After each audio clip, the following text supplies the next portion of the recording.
The topic is the Korean War and Civil Rights, and we're talking to Dr. Charles Kimbrough.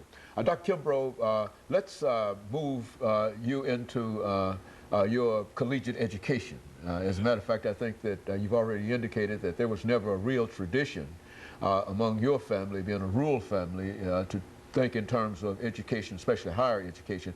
How did you become involved in higher education? Well, after finishing grade school, I wanted to go to high school and told Papa that I did. And he reminded me that somebody had to stay there to help on the farm. And of course my two older brothers had left, and I looked around for somebody and I only saw myself. And though I stayed on the farm 2 additional years after finishing grade school prior to starting the high school.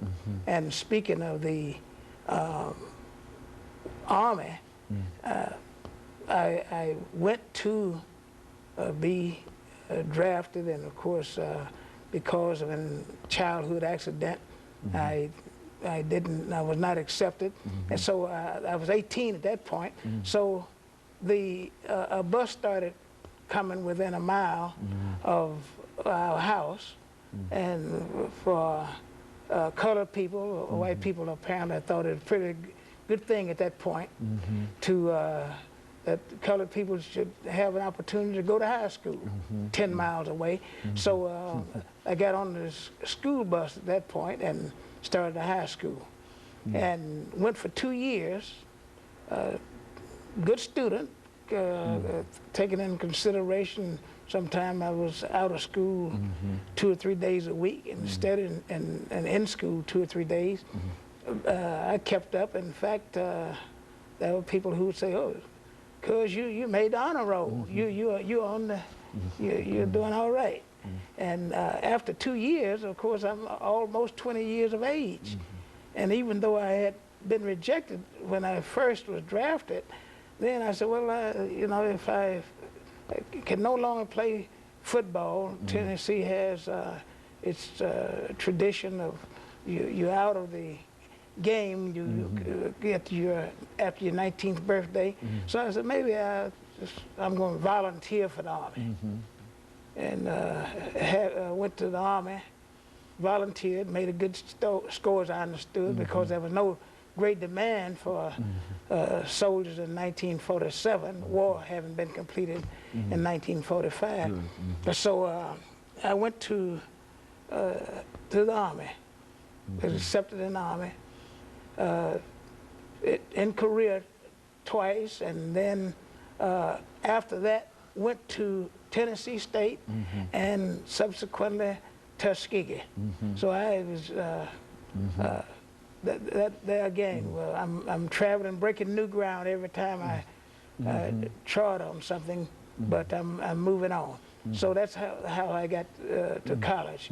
That granted me a college education, GI Bill.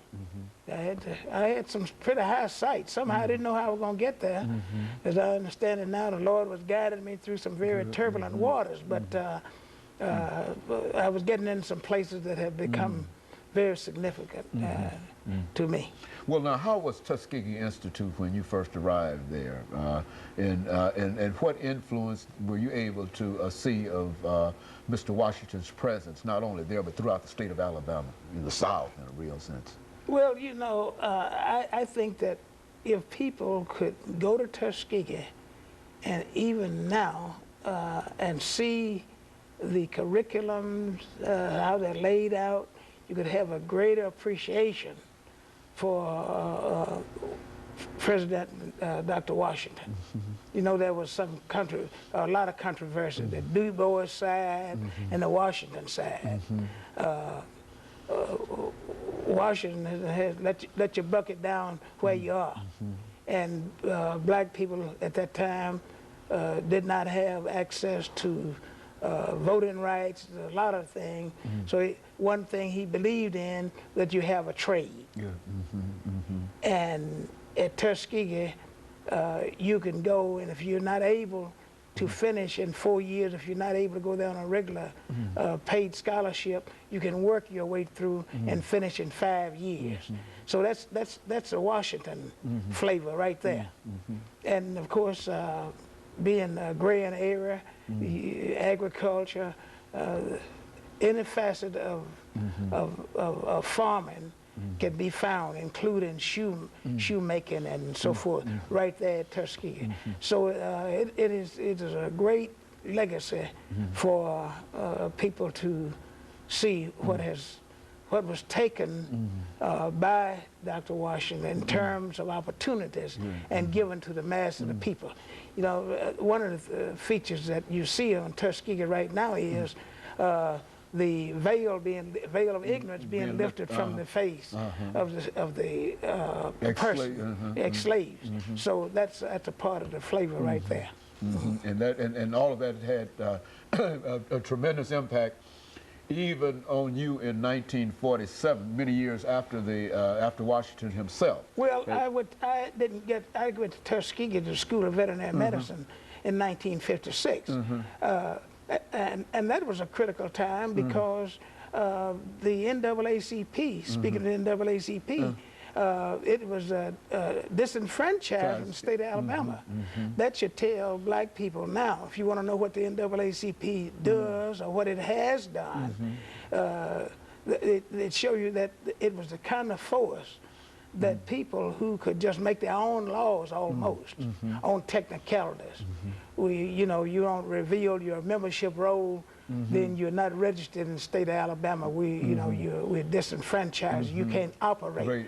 So that made Tuskegee, being as heavily as it was with black population, a greater force because you had people there thinking, how are we going to get out of this abysses of racism? So you have organizations coming into being like the Tuskegee Civic Association, which Dr. Gomillion headed for so many years and dealt with the gerrymandering, for instance. That's one thing. Tuskegee, unlike any other county probably in the... Dr. Kimbrough, let me interrupt for the second commercial break, and after which we'll come back and then we'll allow you to continue this conversation. And of course, we'll be back with our audience following this very, very short commercial break.